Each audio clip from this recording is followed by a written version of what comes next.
Hi. Sorry for the delay in today's lunch alert about what to watch for in tonight's debate. I just got back from Iowa myself and didn't do the video earlier in the day because we weren't sure what Trump's intentions are. And as we're cutting this video, we're not positive. He has the whole world waiting. But it looks as if he's not going to show up. And that reminds me of a wonderful poem by Edna St. Vincent Millay. When I was coming down the stair, I met a man who wasn't there. He wasn't there again today. I do wish he'd go away.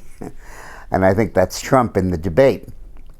His not showing up in the debate, obviously, has dominated the news cycle for 72 hours. The news cycle before that had been about his flip-flop on abortion. His opponents were running an ad where he repeats over and over again that he's pro-choice and even supports partial birth abortion, and on Cruz gaining on him and Rubio gaining on him and stuff like that.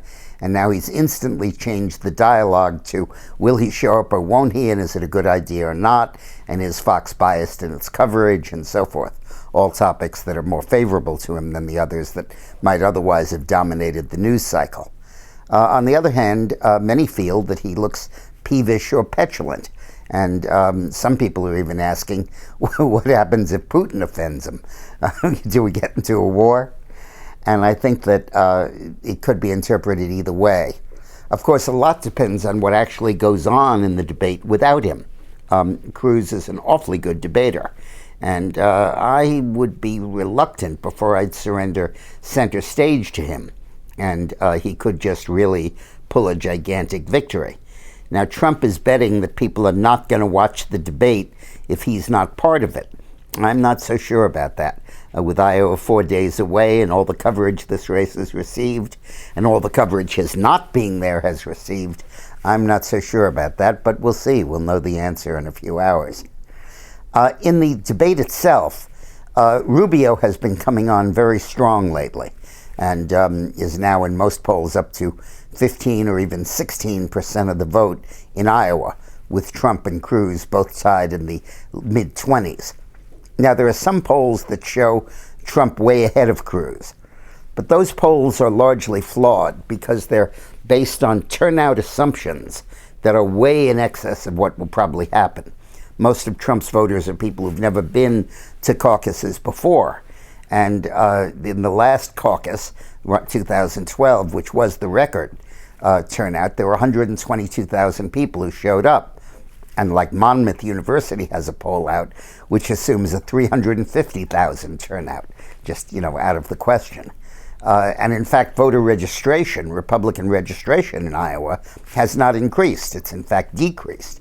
So while there will be a higher turnout, I don't think there'll be that much of a higher turnout.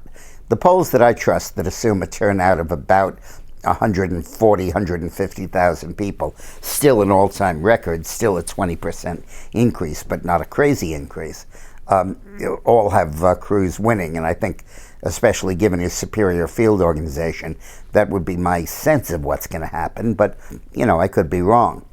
But Rubio creeping up is interesting. He could threaten to make it a three-way race.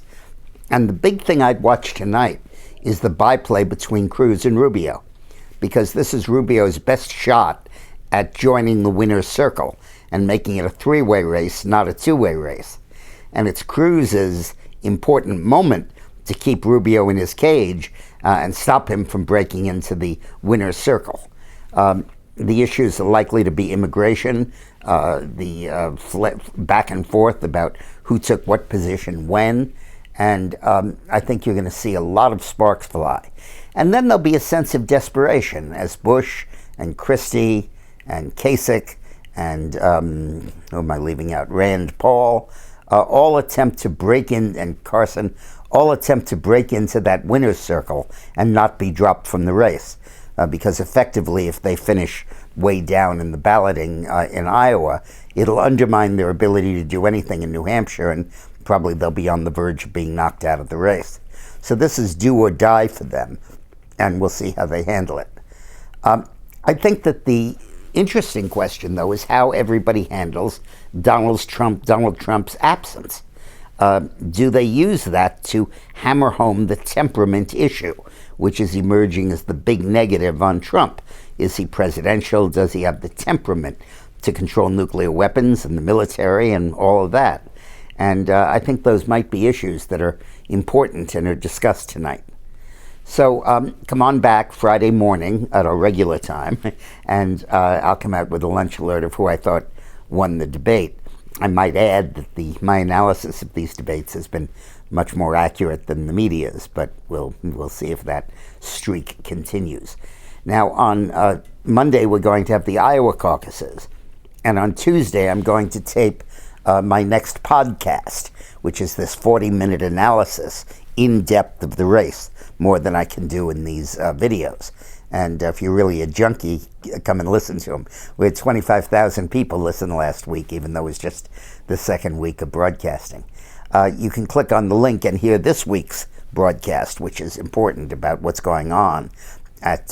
Click on the link attached to this email, or go to itunes.com or podcast1.com. Thanks for listening.